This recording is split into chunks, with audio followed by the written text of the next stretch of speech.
La archiduquesa María Luisa era hija de Francisco II, el primer emperador de Austria. Su posición la convirtió en una moneda de cambio en la política enredada de la Francia napoleónica, y terminó convirtiéndose en la segunda esposa de Bonaparte.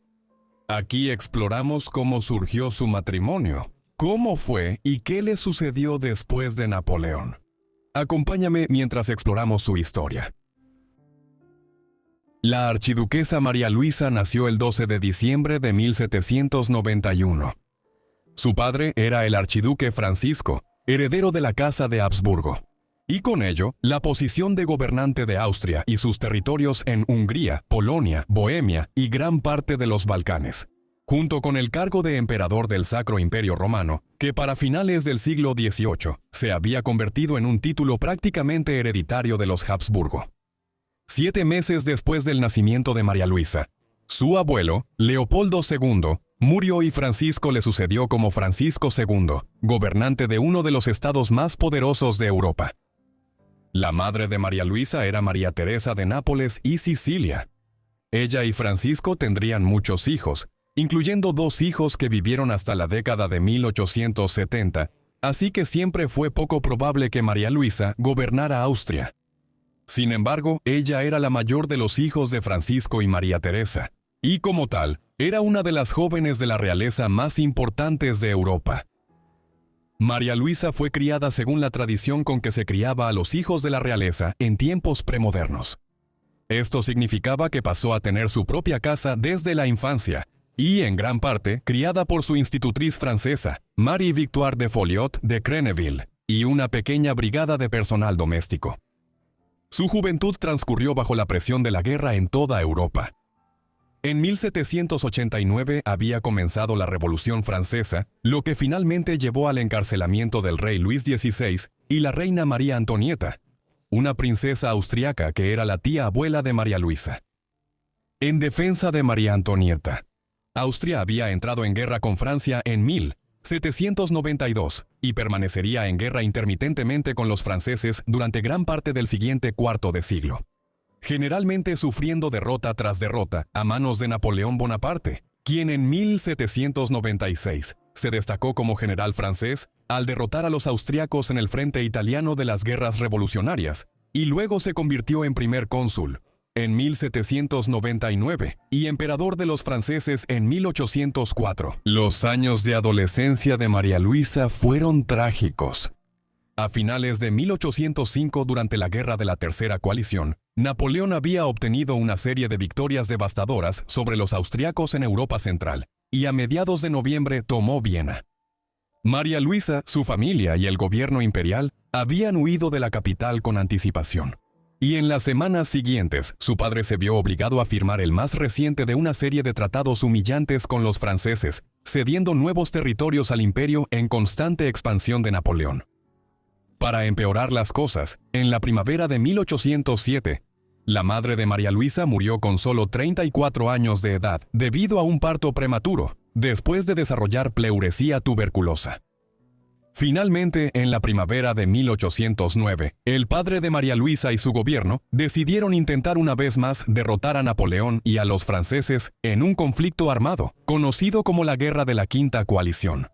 Pero esto terminó en otra derrota desastrosa, y la ocupación de Viena por los franceses por segunda vez en menos de 4 años.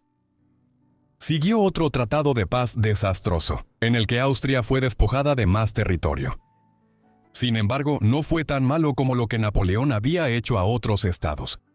En 1807 obligó a Prusia a firmar el Tratado de Tilsit, privándola de la mayor parte de la mitad oriental de sus territorios, y creó el Ducado de Varsovia como un estado vasallo francés en Polonia.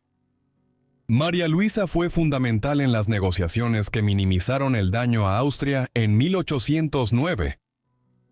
Cuando se negociaba el Tratado de Schönbrunn entre Francia y Austria en 1809, María Luisa estaba por cumplir 18 años. Al mismo tiempo, Napoleón buscaba divorciarse de su esposa y volver a casarse. Esto se debía a que su matrimonio con Josefina de Beauharnais no había dado ningún descendiente, y durante años Napoleón creyó que era estéril, ya que Josefina tenía 2 hijos de un matrimonio anterior. Sin embargo, con el nacimiento del hijo de su amante en 1806, Napoleón ahora estaba seguro de que podía tener hijos.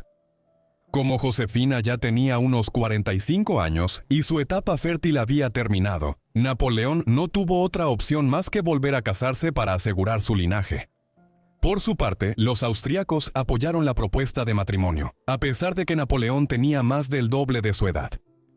Esto llevaría a términos de paz más favorables y consolidaría una alianza con los franceses, quienes habían derrotado repetidamente a los austríacos en guerras durante la década y media anterior. Con los elementos básicos del acuerdo resueltos, Napoleón regresó a Francia y, unas semanas después, le informó a su primera esposa que necesitaba divorciarse de ella. Josefina y él seguirían siendo cercanos, pero con el divorcio acordado, el 11 de marzo de 1810, María Luisa y Napoleón se casaron por poder. Con esto, María Luisa se convirtió en emperatriz de los franceses y reina de Italia.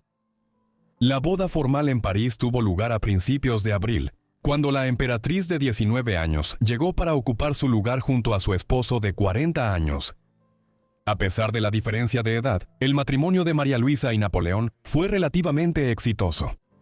Bonaparte le tenía devoción, y se volvió aún más apegado cuando, a finales del otoño de 1810, un año y medio después de casarse, se enteró de que ella estaba embarazada.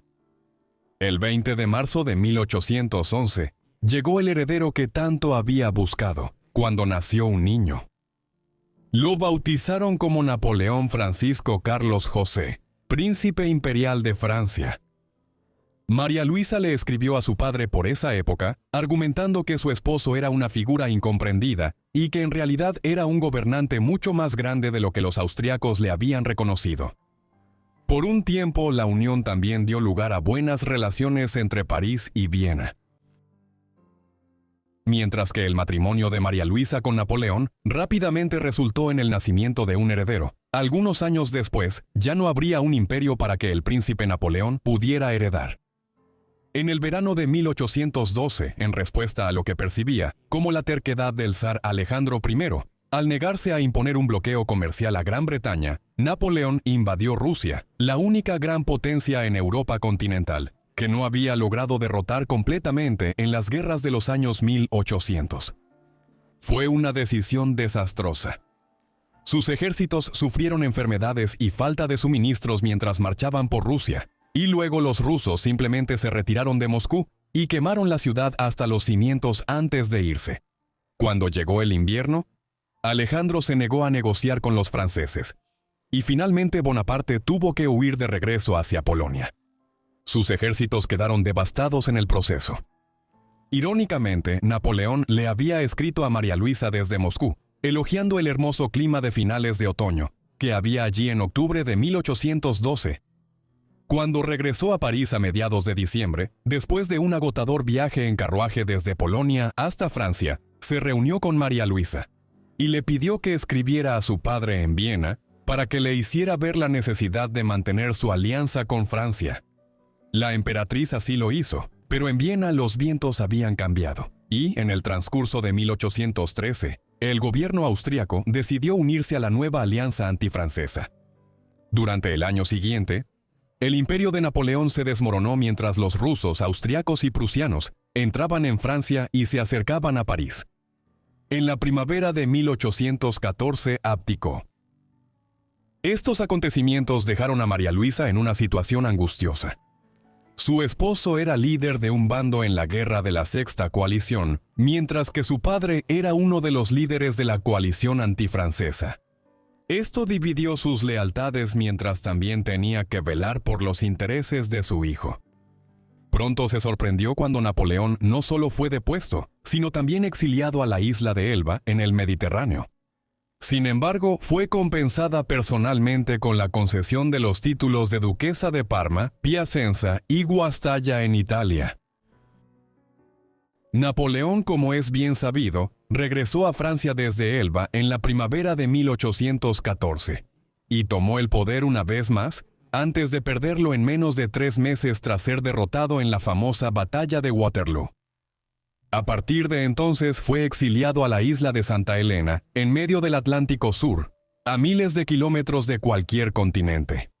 Permanecería allí hasta su muerte en 1821. Él y María Luisa nunca se divorciaron, así que ella permaneció casada con él hasta su muerte. Sin embargo, fue un matrimonio solo de nombre. No se escribieron durante los 6 años que él vivió allí. María Luisa siguió adelante rápidamente. Incluso antes del regreso de Napoleón a Francia, en 1815, ella ya había comenzado una relación con el conde Adán Alberto von Nimberg, un noble menor que fue designado por el gobierno austriaco para asegurarse de que María Luisa no intentara reunirse con Napoleón en Elba. Von Nieburg era un veterano de guerra tuerto que había perdido el ojo derecho al principio de las guerras revolucionarias francesas y tenía más de 15 años más que ella. Su relación pronto se volvió sexual, lo que causó un gran escándalo tanto en la sociedad francesa como en la austriaca, cuando se hizo de conocimiento público. Después de que terminaron las guerras, María Luisa y su amante se dirigieron a Italia para que ella asumiera su puesto como duquesa de Parma. Allí tuvieron varios hijos, de los cuales 2, Albertina, nacida en 1817, y Guillermo Alberto, nacido en 1819, sobrevivieron a la infancia y vivieron largas vidas. Sin embargo, Napoleón hijo no estaba presente en Italia. Él se quedó en Viena después de que su madre se fue a Italia. En gran parte, el gobierno pudo asegurarse de que él creciera como un príncipe austriaco, cuya lealtad era hacia Austria y no hacia Francia ni el legado de su padre. Mientras tanto, en 1821, una vez que se recibió la noticia de la muerte de Napoleón en Santa Elena, María Luisa y el conde von Nieburg finalmente se casaron. María Luisa experimentó una serie de dificultades desde principios de la década de 1820 en adelante. En 1823, una hija llamada Matilde, a quien había dado a luz solo unos meses antes, murió en la infancia.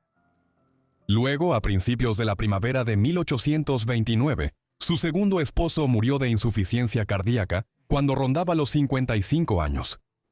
Para empeorar las cosas, el gobierno austriaco no le permitió guardar luto públicamente, ya que su matrimonio con el conde era un matrimonio morganático, lo que significaba que se consideraba que se había casado muy por debajo de su posición social. Finalmente, en 1832, su primogénito, Napoleón hijo, murió en Austria a solo 21 años de edad, tras haber contraído neumonía y luego tuberculosis en los meses anteriores. Poco antes de la muerte de Napoleón hijo, hubo una serie de levantamientos en los numerosos estados en los que Italia estaba dividida en la primera mitad del siglo XIX. Uno de estos ocurrió en el Ducado de Parma, y fue tan grave que María Luisa y su gobierno tuvieron que huir de la ciudad a mediados de febrero de 1831. La revuelta fue finalmente sofocada, y María Luisa perdonó a muchos de los insurrectos. En respuesta, el primer ministro de Austria, Clemens von Metternich, envió un nuevo gran chambelán al Principado italiano para encabezar el gobierno allí. Su nombre era Carlos René de Bombeles, un noble francés que se había trasladado a Austria durante las guerras napoleónicas. Él y María Luisa pronto iniciaron una relación romántica, y en febrero de 1834, ella se casó con él. Este fue su tercer y último matrimonio. La vida posterior de María Luisa la pasó gobernando tranquilamente en Parma. Sin embargo, fue una época de creciente inquietud en toda la península, ya que el sentimiento nacionalista, que se estaba extendiendo por Europa, llevó a muchos en Italia a pedir la formación de un país unido a partir de los diversos principados, como Parma, y que los Habsburgo austriacos, como María Luisa, fueran expulsados de la península. En 1848, esto dio origen a los primeros indicios del Risorgimento, que llevó a la unificación total de Italia a principios de la década de 1860, aunque María Luisa no viviría para ver la violencia asociada a ello. A principios de diciembre de 1847, ella enfermó, y su condición se deterioró durante la siguiente semana, sufriendo de lo que posiblemente era pleuresía. El 17 de diciembre vomitó y perdió el conocimiento, sin volver a despertar jamás. Tenía 56 años. Su cuerpo fue devuelto a Viena, donde fue enterrada en la cripta imperial como archiduquesa de la Casa de Habsburgo. Muchas gracias a todos por ver este video sobre la emperatriz María Luisa. Espero que les haya parecido interesante. Déjenme saber qué les pareció su vida en los comentarios de abajo. Y si tienen alguna otra sugerencia, también asegúrense de dejarla en los comentarios de abajo. Espero que estén suscritos y tengan las notificaciones activadas para recibir todos mis videos en cuanto los suba. De todos modos, eso es todo de mi parte. Así que los veré a todos en la próxima entrega de Vidas Olvidadas. Gracias.